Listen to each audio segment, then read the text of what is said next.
20वीं शताब्दी का तीसरा दशक, साल था 1922 और इसी साल मेडिकल साइंस के इतिहास में जुड़ा एक नया अध्याय।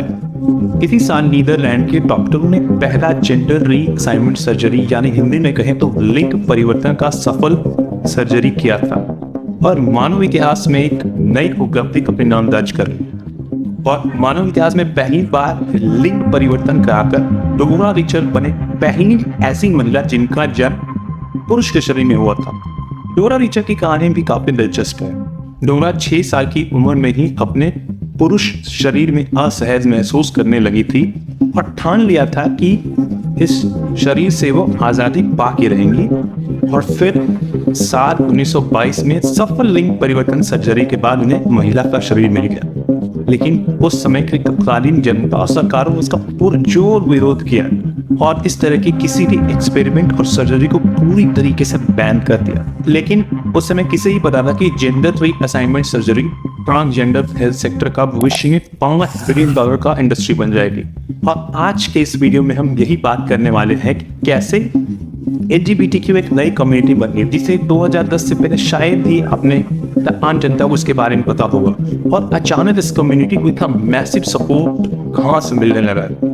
और भारत का राज्य केयर कैसे ग्लोबल जेंडर रीअसाइनमेंट सर्जरी का हब बन गया है और क्या सच में जेंडर चेंज कराना इतना कूल है। तो आइए शुरू करते हैं इसी सवाल के जवाब से।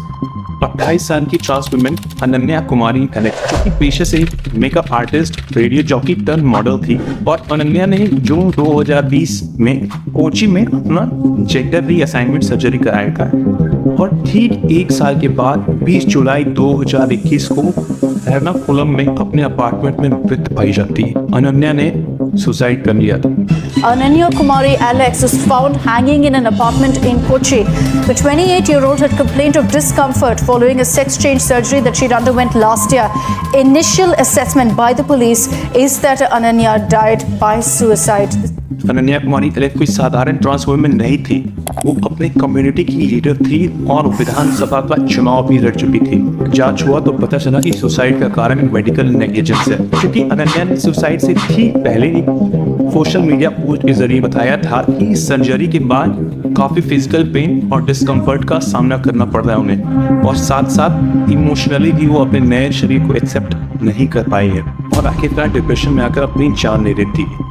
और ये मामला न कोई पहला मामला है और न ही आखिरी मामला है। इससे पहले की कई ऐसे मामले सामने आए हैं जिसमें जेंडर रीअसाइनमेंट सर्जरी के बाद लोगों ने सुसाइड किया है, लेकिन इसको लेकर न कोई मीडिया में रिपोर्ट किया जाता है और ना ही इस टॉपिक में कोई बात करता है।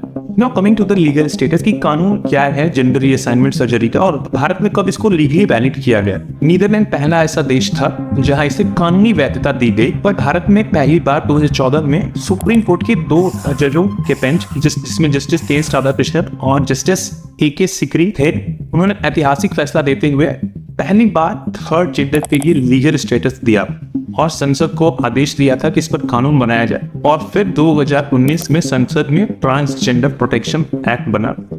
और अगर आपने नोटिस किया होगा तो पहले सरकारी फॉर्म में लिंग वाले कॉलम में सिर्फ 2 ही ऑप्शन आते थे, जो कि आजकल मेल फीमेल के अलावा अदर्स का भी ऑप्शन होता है, क्योंकि इसी कानून की वजह से लोग अपना बायोलॉजिकल आइडेंटिटी GRS के माध्यम से आसानी से बदलने लगे। अब जेंडर चेंज कराना आसान और एक्सेसिबल तो हो गया है, लेकिन इसका हेल्थ पे बहुत ही एडवर्स इफेक्ट पड़ता है, including infection and blood loss.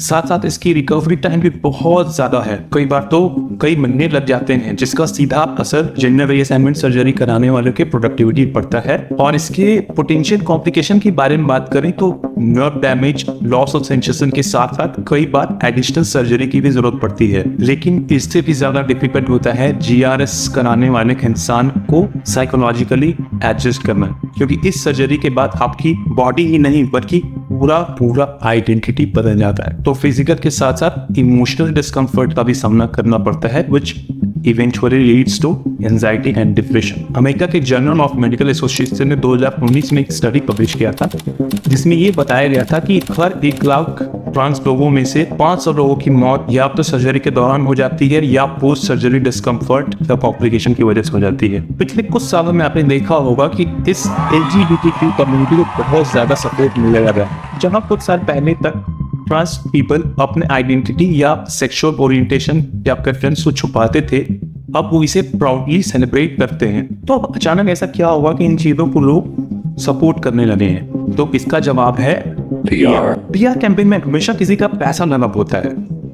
तो इन कैंपेन को फंड कौन कर रहा है? तो इसका जवाब है capitalist of health care service provider, जिन्हें इसमें बहुत बड़ी अपॉर्चुनिटी दिख रही है इसकी पोटेंशियल मार्केट साइज में। अमेरिका का ग्रांड व्यू रिसर्च कंपनी ने जेंडर रीअसाइनमेंट सर्जरी के मार्केट साइज पर रिसर्च पब्लिश किया था और उस रिपोर्ट में बताया गया था कि 2021 में जेंडर ट्रांजिशन का मार्केट साइज $1.9 बिलियन था, जो कि अगले ही साल 2022 में 11% की दर से बढ़ के $2.1 बिलियन हो गई और 2030 तक ये $5 बिलियन पहुंच जाएंगे। अब बात करते हैं केरल क्यों जेंडर रीअसाइनमेंट सर्जरी का हब बन गया है। तो इसका जवाब बताने से पहले बात करते हैं कि इस तरह की सर्जरी में खर्च कितना आता है।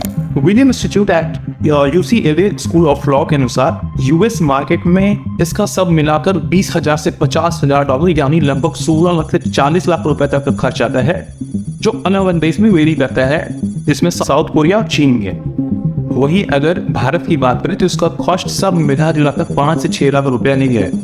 और केरल की सरकार ट्रांसजेंडर लोगों को इस सर्जरी के लिए फाइनेंशियल एड देती है, जिसकी वजह से केरल में जेंडर रीअसाइनमेंट सर्जरी कराना सस्ता पड़ता है।